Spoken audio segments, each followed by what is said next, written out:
What comes to your mind when you think of Don Quixote? Probably, for most of you, it could be a scene of a lunatic who considered himself as a medieval knight rushing to a windmill on the back of a horse and holding a lance. Or, for those who have a deeper understanding of this book, it could be the power of the great book that led to the end of the Middle Ages in Europe and opens up modern times.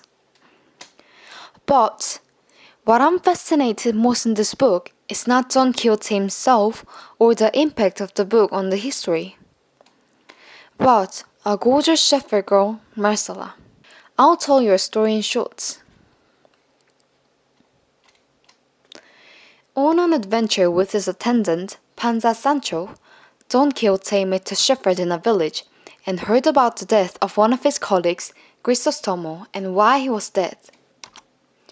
There was a very beautiful shepherd named Marcella in the village.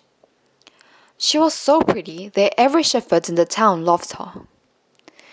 Crisostomo also fell in love with her and proposed.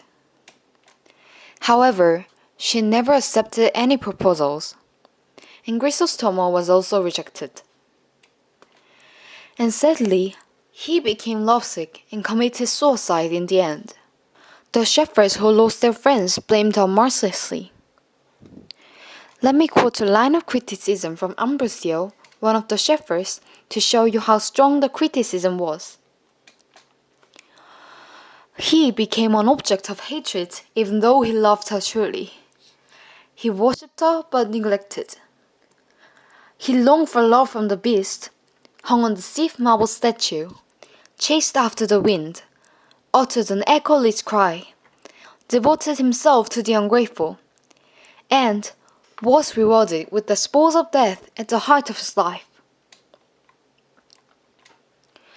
Considering the situation of the Middle Ages when women were regarded only as sexual partners for a while and slaves for the rest of their lives, it is easy to guess how big, heavy, and terrified the blame was for a young teenage girl to bear. Naturally, we can assume that she would say she was sorry at least, beg for saving her life, or run away from the village. Or, in the extreme, we can wonder if she might have killed herself under such pressure. However, her choice was different. She did appear at his funeral where the villagers gathered and condemned her so harshly, and clearly spoke out her thoughts. I'm rich because I inherited a lot of money from my parents. Lots of handsome and rich men asked me to marry, but I've rejected all of them because all I want is to be myself. That's why I came into the mountain and became a shepherd. It does not make sense that I must love the man who loves me because I'm beautiful. I read that true love should come from one's own heart, not by forcing it. When true love is like this, why do you force me to give my heart to everyone who loves me? I was born free, and I chose solitude in the meadow to live freely. You must know that his obsession kills him before my cruelty kills him. Her confident and well-centered self-expression left a deep impression on me. Because, unlike Marcella, I cannot give a high score to being myself. Let me tell you one example of how I'm not being myself.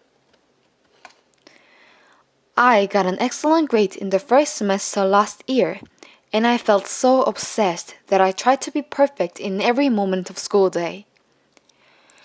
I drove myself to answer 100% correctly in every single question from teachers, act like a model student, and get a perfect score from every exam I took. It made my second semester so hard that I hated my days and even myself. Literally, the one who existed was not me, but me being seen to somebody. I don't think I'm the only one who lives not being oneself.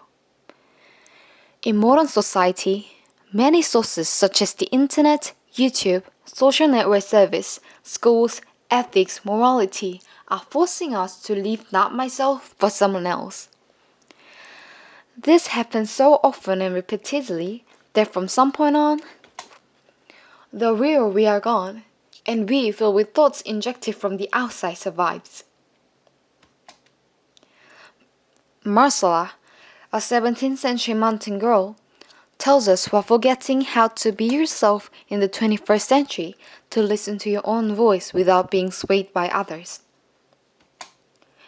We will encounter countless situations to choose, such as college, major, job, love, marriage, and death.